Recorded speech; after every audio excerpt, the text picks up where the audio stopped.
So there's an article that was published on the New York Times recently about the rise in the techno right wing ideology, the acolytes of whom are people like Peter Thiel and Elon Musk and numerous others. Actually, not just those people, but numerous others. Let me know if my voice is not loud enough, because I don't know. It seems fine, but let me know if there's any problems.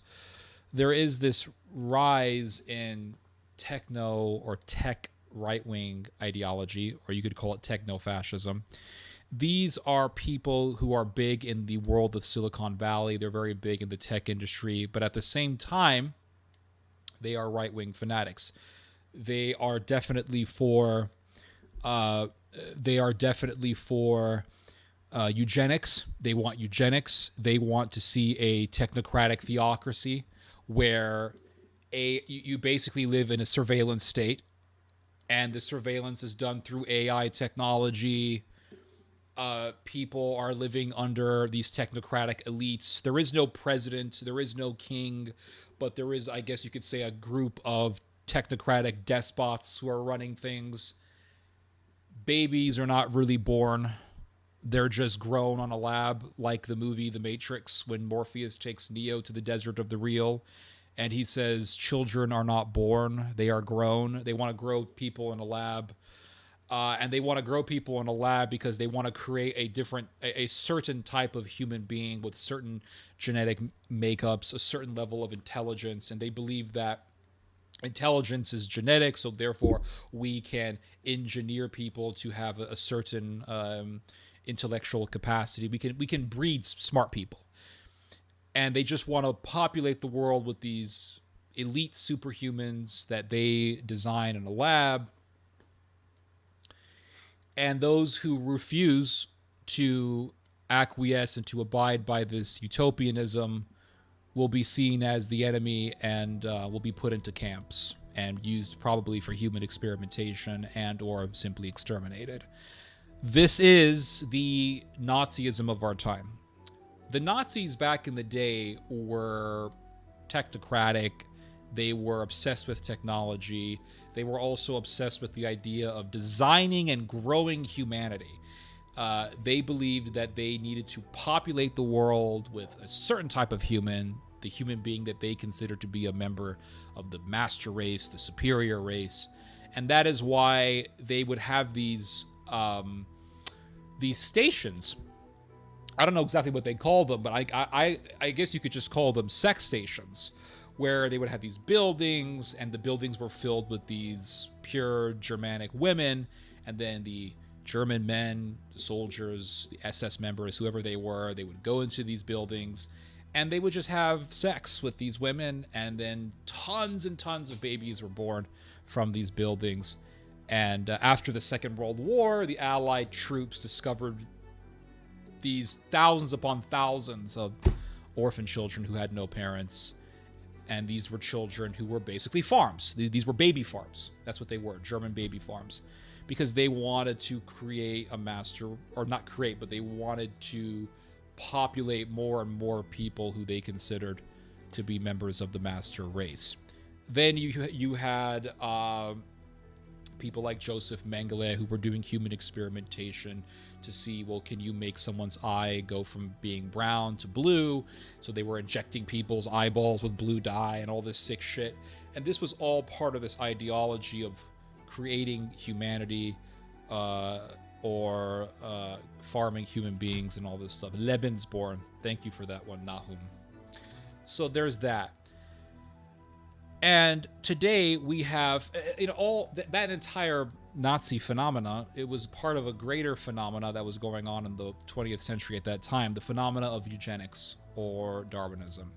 Because in America, that way of thinking also had become popular, that way of thinking of trying to re-engineer humanity to become purely superior and then remove the people who are considered to be hindrances to the formation of a master race, or hindrances to our aspiration to re-engineer humanity. The same shit is here right now. It's called, someone pointed this out, CRISPR is part of this. And now we're talking about designer babies, and we're talking about embryo selection, we're talking about raising up people to have certain genetic makeup so that we can populate the world with more and more so-called intelligent people.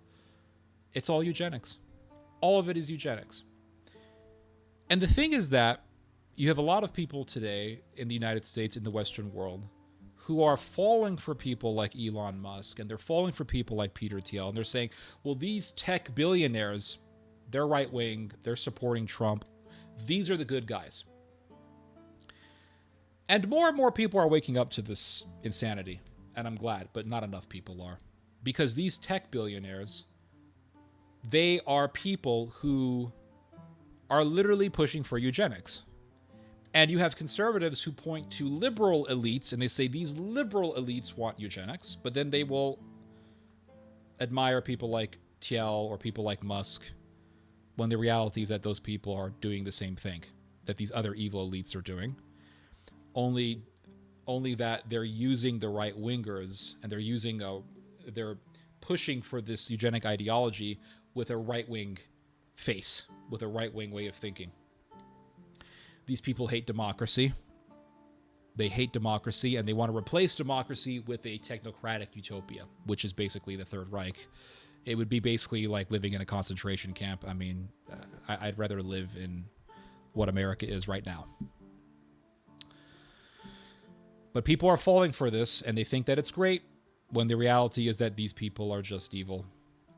And they are using you as pawns, and they are pushing a sinister, diabolical ideology, masquerading themselves as right-wing, or people who have some conservative views, or people who masquerading themselves as people who are actually trying to help you and help society, when they're not. They're trying to push for a diabolical utopia.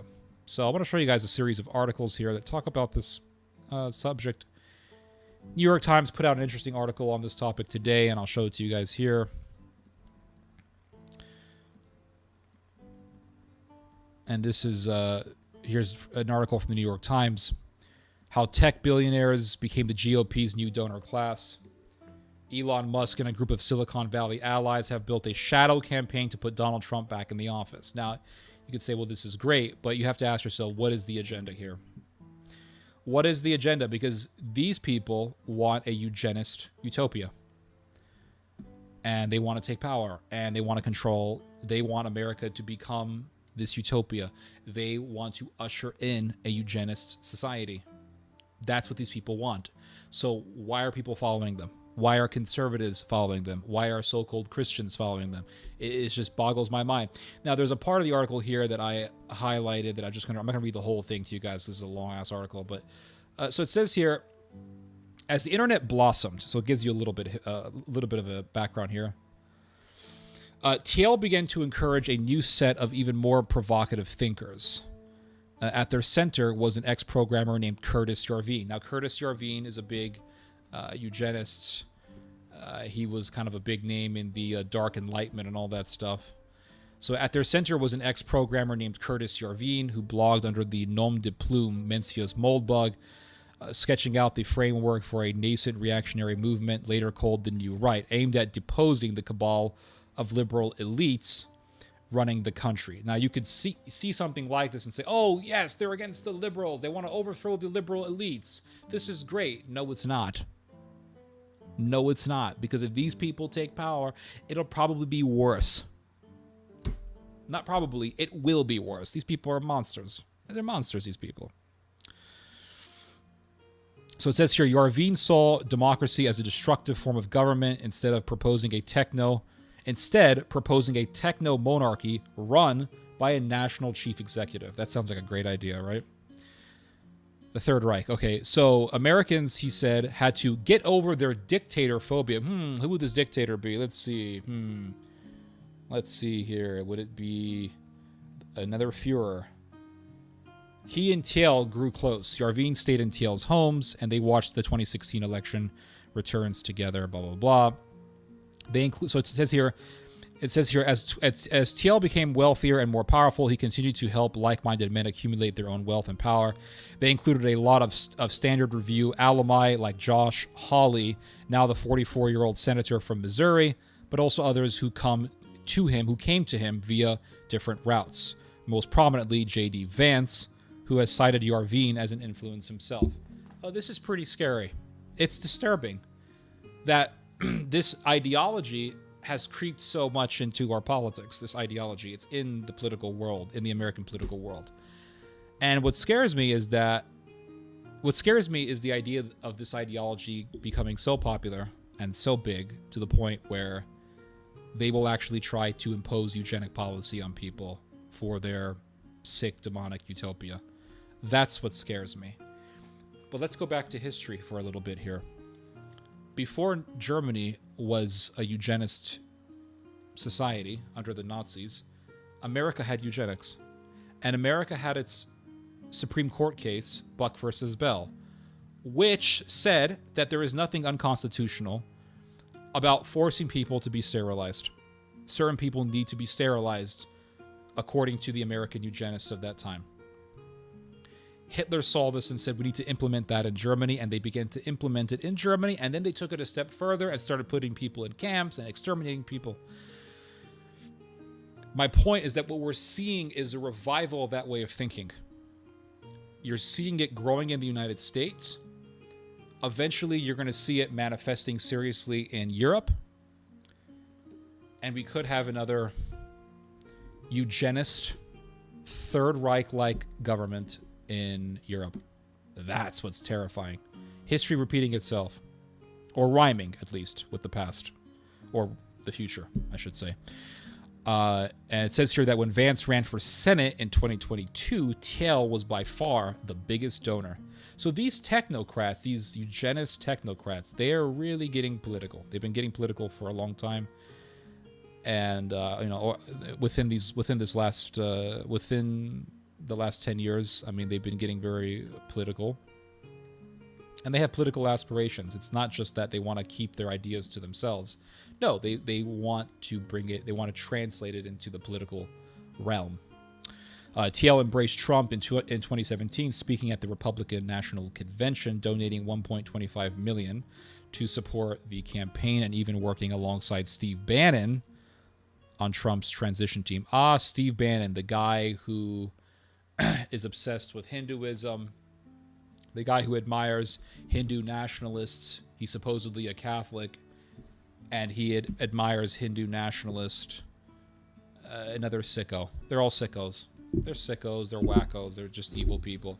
Now, TL was a really big figure behind the alt-right movement. Now, the alt-right movement was a pretty big thing that blew up in, I want to say, it started out in late 2014 or so.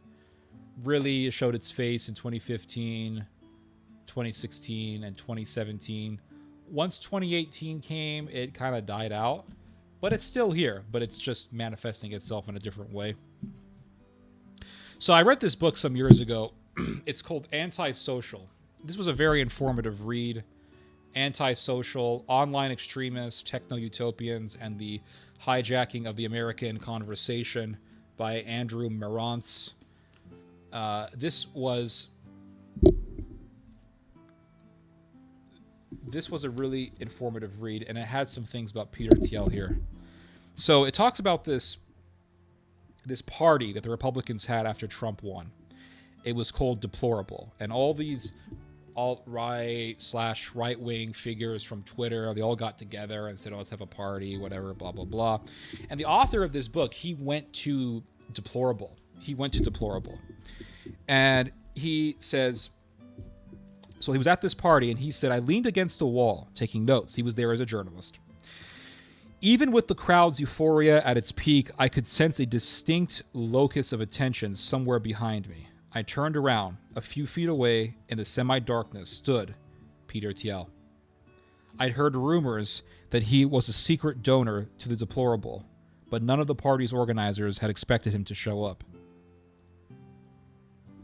So Peter Thiel, big name behind the alt-right movement, Marantz, yes, he is Jewish. My point is that you have these people who are in the tech world who believe in eugenics. They want designer babies. They believe in Darwinism, eugenics. They want to genetically, socially engineer society. And they're pushing for this right-wing ideology. They're pushing for nationalism. They're pushing for this way of thinking. Why? Why would eugenists, techno-eugenists, push for nationalism? It doesn't take that much to think about this. This doesn't require a lot of thought. They're Nazis. What were the Nazis? They were technocrats. They were hardcore nationalists. And they believed in eugenics. They're eugenists. This is an attempt at reviving Nazism. Simple as that. Now you scroll down here in the New York Times article, and what does it say?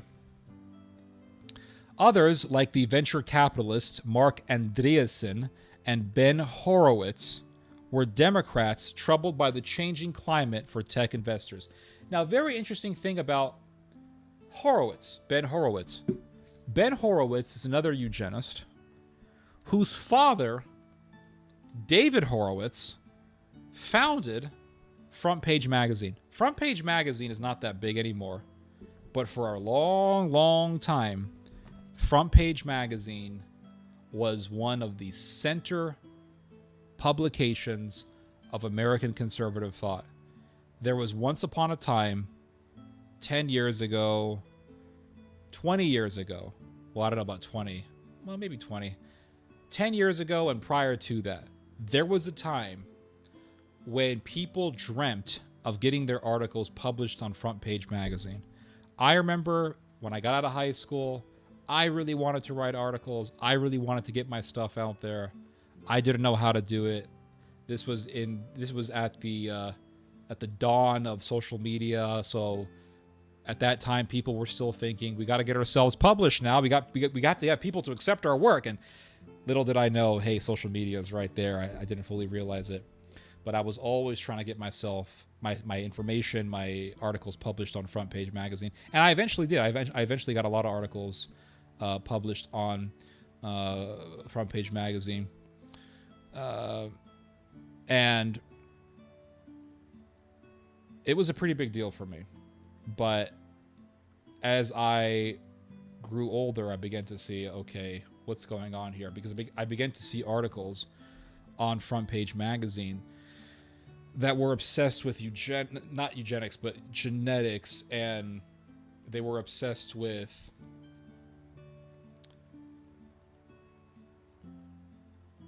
IQ and how IQ corresponds with genes and all this crazy stuff.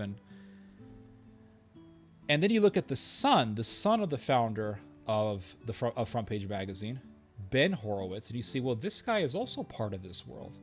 He's a part of this Peter Thiel world.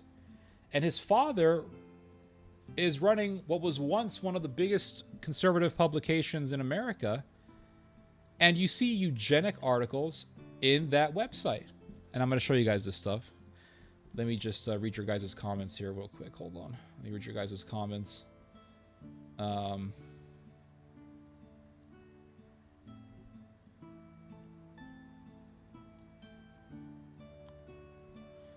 Okay, hold on. Some people are just chickens arguing over whether the butcher or the fox is a better master. That's a good point.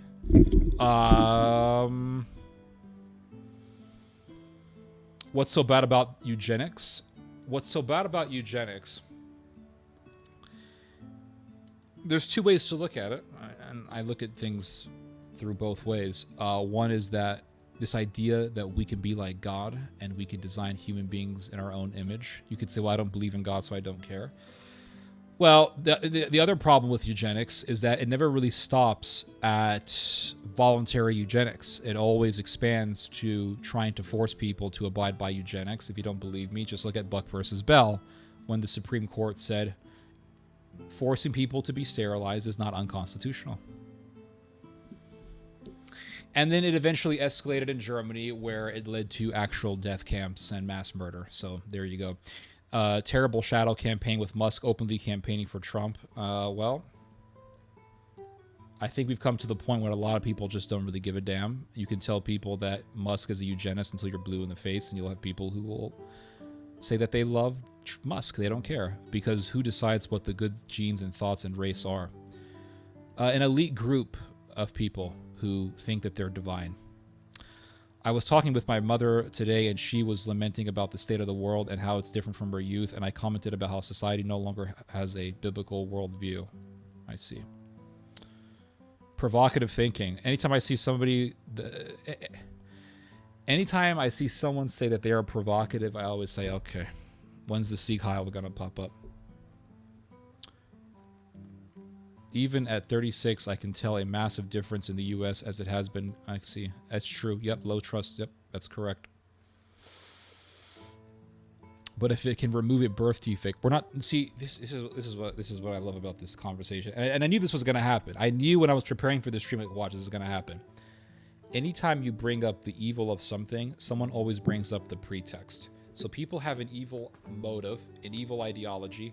They will always put a pretext in front of it to make it look better than it is, right? To try to make it look just, to make it look moral, principled, and all that. So they really believe in eugenics. They want to make babies in a lab and all this crazy shit. But then what they'll do is they'll say, well, with this technology, we can actually prevent disease. Well, no one has a problem with that, right? If you can prevent a disease, if you can prevent a child from having a disease, there's nothing wrong with that. I don't have an issue with that. My issue is with this idea of genetically, socially engineering people, trying to make people look a certain way, trying this idea that we can create this master race or create a superior group of people using genetic engineering, things like that. That's my issue. And people always say, but what about the disease part? It's like, we're not talking about that. No one's talking about that. No one is talking. I never even brought it up. But people always want to bring up the pretext without bringing up the true motive, the true intention.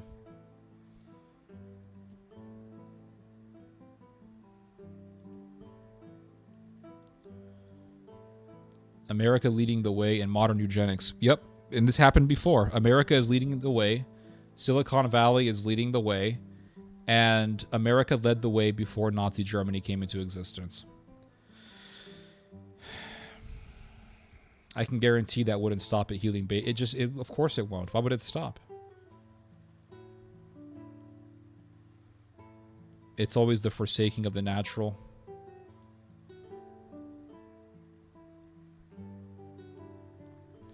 According to Patrick Wood, technocrats were absolutely not Nazis, and they are competing with the Nazis, which is apparently also why Hitler weeded out the technocrats.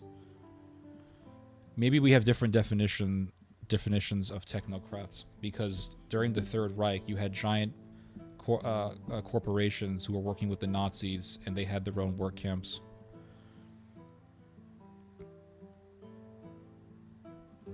You had people who were who were leading these big corporations. They were working with the Nazis. They were making huge technological innovations. Mr. What's his name? Werner von Braun was deep into technology, and the Nazis wanted to build a giant rocket that could reach all the way to England, and they created the, I think what is known as the V2 rocket or something like that. And Hitler himself said that he is obsessed with technology. So maybe we have different definitions, but that's what I'm talking about. That, and also this horrendous idea of human experimentation, which was done in the camps. If you want to understand the differences between the agenda technocrats are pushing for and the agenda Nazis push for, read this. I mean, if I see eugenics, I'm like, oh, they're Nazis. I don't really see much of a difference. Trying to play God, that's right. And if you're trying to play God, eventually you're going to start acting like you're a tyrant. The funniest to me is their excuse of what they are doing. If we don't do that, this is always the case with these people. Always the case with these people. If we don't do this, we have to kill 1 million people, or else China is going to pop up. So here is an article. It's called The Pronatalism of Silicon Valley. This is a very informative read, I will say. If you want, you can just Google the title, The Pronatalism of Silicon Valley, and you can read along with me here. I'm just going to read the highlighted parts because I'm not going to read the whole thing because that would be tedious. So it says here, those who promote a more babies pronatalism tend to encourage childbearing detached from its natural role within the family. The pronatalists of Silicon Valley, however, have a distinct goal that supersedes both categories. So, you see people like Elon Musk, they talk about how we need to have more children and blah, blah, blah. But what does Elon Musk really mean by that? Does he mean just regular children, or does he mean children with a certain genetic makeup?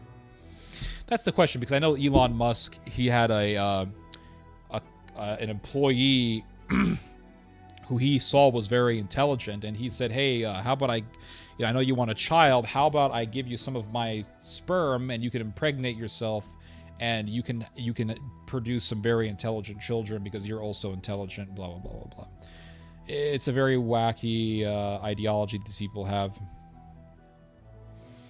Many of these Silicon Valley elites find themselves in the emerging class of right-wing progressives who view technology as the natural solution to and means of childbearing itself. They tend to promote and practice, if not in speech, a selective pronatalism. More babies of a certain kind. Here, the goal is not necessarily saving America from demographic decline, but of ensuring that their future children are the healthiest, smartest, and best potential children they can be. Their primary goal is not to reverse the birth dearth in the United States. Their interest, to the tune of $800 million invested in fertility technology startups in 2022 alone, is the creation of genetically superior babies who are selected, often out of a misguided compassion on the part of their parents, based on their health, potential creativity, and other characteristics. Investors in fertility technology include a who's who of Silicon Valley, from Elon Musk, Peter Thiel, Sam Altman, Brian Armstrong, and Jack Abraham, to Nicole Shanahan and Vitalik Buterin. Such technological optimists are looking for a way to reverse reproductive aging, overcome infertility, and optimize child selection. So they want to just make a bunch of embryos in a lab and then say, okay, this embryo's got the best genes, throw the rest in the trash. I mean, this is what we're dealing with here. And once, they're already doing this with unborn babies. If these types of people get enough power, politically speaking, then they're going to say, okay, we threw a bunch of embryos in the trash because they had the inferior genes. Let's start throwing some already born people in the trash because we don't like their genetic makeups. That's pretty much what this stuff comes down to. So it says here, in 2021, Noor Siddiqui, a former Peter Thiel fellow, launched Orchid, a fertility service that allows couples to screen for more than 1,200 monogenic diseases. While basic pre-implementation genetic testing is widely available in the United States, with 75% of clinics offering these services, Orchid allows couples to sequence more than 99% of an embryo's genomes. Instead of merely testing for single gene disorders, such as Down syndrome,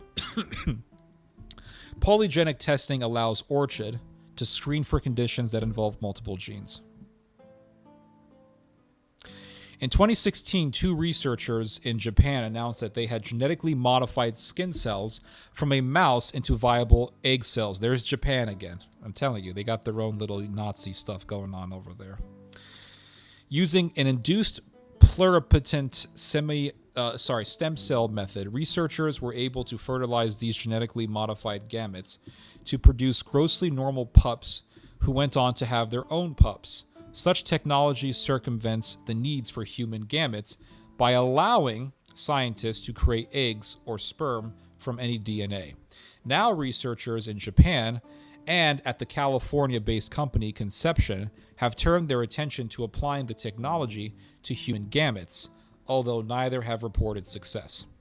Similarly, scientists have already begun working to develop artificial wombs. I mean, is this not dystopian or what? Dystopian projects such as Ectolife, an untested model, depict a warehouse of artificial wombs that gestate children from conception to birth. Though this technology is still far from becoming a reality, many in Silicon Valley would like to see the development of complete ectogenesis, outsourcing the entirety of pregnancy to these artificial wombs. And if you did some crazy shit like this, the Sodom movement would blow up even more, because then the members of Sodom, the propagandists for the Republic of Sodom, would say, we don't need women anymore. 2 dudes can get married. They have their own kid. We don't need a woman to be the surrogate mother or whatever. We could just use the lab. The purpose of woman? Done. I mean, you want to talk about some serious sexism. This, to me, is the biggest sexism ever. So let's go back to David Horowitz. David Horowitz is the son of... David Horowitz is the father of this other Horowitz guy who's a eugenist, Ben Horowitz. And Ben Horowitz is a eugenist. His father runs what was once one of the biggest outlets for conservative articles, conservative media articles. And it's called Front Page Magazine. Front Page Magazine promotes eugenics. And Ben Horowitz also believes in eugenics. This is not a coincidence. So it goes on to say here, this is an article that I wrote many years ago. And it says here that David Horowitz, the founder of Front Page Magazine and the Horowitz Freedom Center, has a son named Ben Horowitz, a major American industrialist and blogger who resides in Silicon Valley. Ben Horowitz founded the venture capital firm Andreessen Horowitz, co-founded by fellow Silicon Valley investor Mark Andreessen, who, by the way, is friendly with Planned Parenthood. In an interview, Ben Horowitz is part of that Peter Thiel world. His business partner is also part of that world. He's friends with Planned Parenthood, but then you have conservatives saying, oh my God, these people are great. In an interview, Ben Horowitz was asked, if you had to start your career all over again, where would you start today? To which Ben responded by saying, I think that I would be a biohacker. Computational biology is the most exciting thing that I've ever seen. I'd love to work in that field. The official website for the Andreessen Horowitz investment firm promotes a very bizarre thing fancily called parabiosis, or simply put, the idea of injecting the blood of youths into old people to keep them alive. Okay, so you have these conservatives who are always like, oh my God, the elites, the evil elites, they're so weird, the liberal elites. Peter Thiel, one of your guys who supports Trump, is into parabiosis. He gets the blood of youths, the blood of young people, injects it into himself. Supposedly, he thinks it's going to keep him alive. On February of 2017, Ben Horowitz's firm interviewed Yuval Hariri, the Israeli eugenist, the Israeli Jewish eugenist. And this is what Hariri said. So Ben Horowitz's firm interviewed Hariri, and this is what Hariri said in the interview. I think we are seeing, and we will see more and more, the rise of techno-religions, religions based on technology that make all the old promises of traditional religions. They promise justice and happiness, and even immortality and paradise, so they have their own religion. But here on Earth, with the help of technology, there already has been one very important techno-religion in history, which is socialism.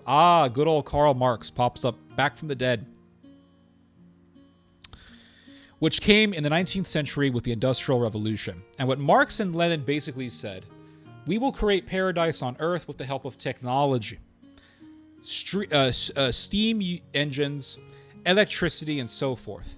When Lenin was once asked to define communism in a single sentence, the answer he gave was, communism is power to the workers' councils, plus electrification of the whole country. You cannot establish a communist regime without industrialization. It's based on the technology of the Industrial Revolution, electricity and steam engines and so forth. And the idea is that we will use this technology to create paradise on Earth. It did not really work that well. So now I think we will see the second wave of techno-religions. Now we have genetics, and now we have big data, and above all, we have algorithms. Our salvation, paradise, will come from the algorithms. So they want to promote this techno-religion where technology is God. And then you have the technocrats, these elites in Silicon Valley or wherever. They're going to be ruling society. They're going to have They want a world where babies are bred like freaking farm animals. And it's just sickness. This is sickness. And it's coming from where? It's coming from America. It's coming from Europe. It's coming from Israel. All this sick shit. After this, Kyle Russell, another person who works for Horowitz Andreessen, said that he would have to this is what he said. He said we would have to sacrifice our humanity to machines, and by this become gods. This is what he said, quote, "We're hitting some kind of productivity cap as normal humans that autonomous machines and systems are going to beat us. So we have to sacrifice our own humanity to increase our own productivity and augment ourselves. You can almost see the emergence of some kind of powerful ideology, like the religion of the 21st century onwards is, we are the gods?" To this, Hariri said, "This is actually an old idea. Humanism, which goes back to the 18th century, even 17th century, is saying humans are the gods. Humans are the source of all meaning and authority. Everything you expected previously from the gods to give legitimacy to political systems, to make decisions and ethics, humanism comes in and says the highest source of authority in politics is the voter. The higher source of authority in economics is the customer. The highest source of authority in ethics is your own feelings. Humans are the gods. Now we are entering a post-humanist era. Authority is shifting away from humans. If in the last 300 years we authority descending from the clouds to earth to humans, now authority is shifting back to the clouds, but not to God, but to the Google cloud, to the Microsoft cloud. The basic idea of this, if you want, new religion or new ideology, is again that given enough data and enough computing power and algorithms can understand me better than I can understand myself and make decisions for me. In the end, religion is about authority. That's their religion. That's their ideologies. Technology is everything. There is no God. We are the gods. Technology is God. We're going to do everything. We're going to recreate humanity. It's a sickness, guy. This is the most demonic thing I've ever seen. It is sickness. It's evil. But that's what people like Thiel and Musk and Horowitz, Andreessen, that's what these guys are about.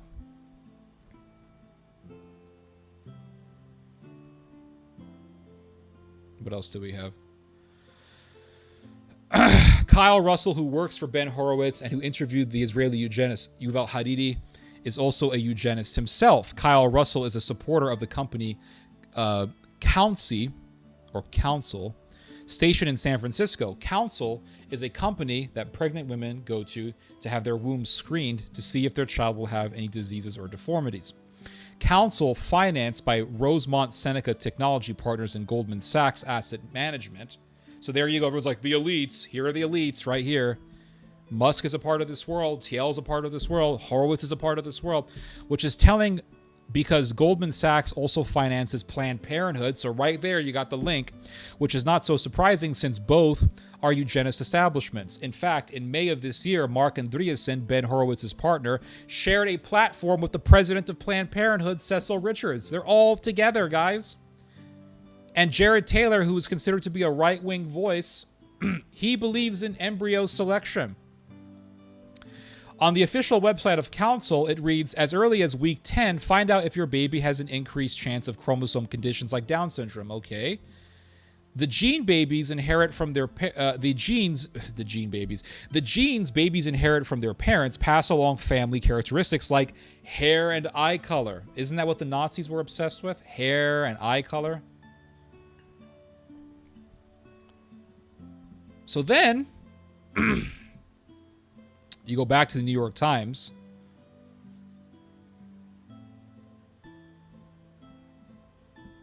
And here is the line from the article.